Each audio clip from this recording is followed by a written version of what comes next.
On se trouve maintenant dans la vieille prison de Trois-Rivières, qu'on appelait même la mère des prisons. Pourquoi? Parce que c'est la prison qui a été le plus longtemps, effectivement, en fonction avec des prisonniers de 1819 jusqu'en 1986. 164 ans, toujours occupés avec des prisonniers, c'est un bail.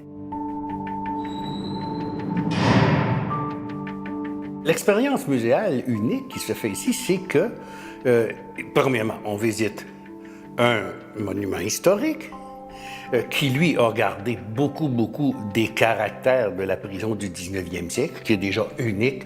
Et en même temps, les jeunes visitent la prison et on leur parle de ce qui t'amène en prison.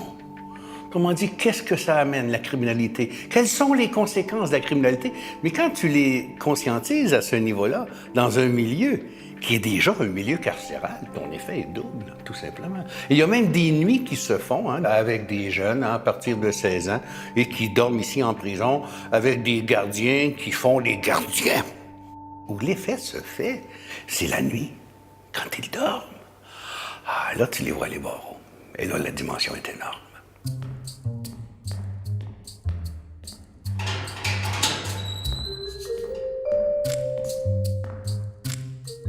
On va aller faire un petit tour dans les cachots.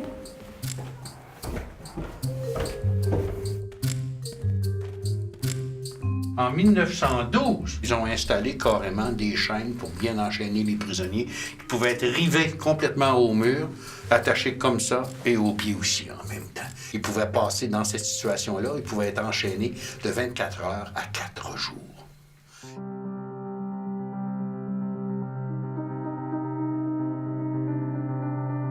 En 1870, le travail est obligatoire en prison et cette prison-là va être capable, effectivement, de faire travailler ses prisonniers. Des ententes avec des cordonniers, fabriquer des manches de hache, de pioches, de pelle, ça s'est fait un bout de temps, ça. Donc, les produits qui sont faits par les prisonniers sont vendus dans le public et un petit, quand même, il y a un côté humain, un petit pourcentage va revenir aux prisonniers et le gros pourcentage, le shérif, va gérer ça pour le fonctionnement de la prison.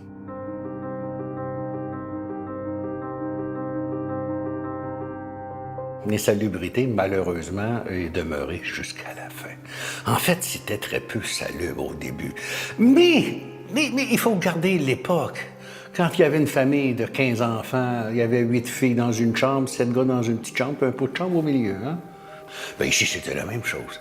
Donc, ce qui est à comprendre, c'est que jusqu'à la fin, on a dépassé 100 prisonniers qui faisaient leurs besoins dans des seaux.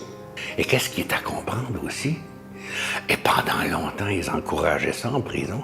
Bien, ça fume comme des engins. Alors, imaginez l'aile qui confine les prisonniers avec les cellules fermées, déjeuner, dîner, souper dans l'aile, les odeurs des miasmes, des chaudières se mêlent avec la fumée qui est envahissante partout. C'est un lieu de tuberculose et de maladie. La prison, c'est pas un effet du cinéma.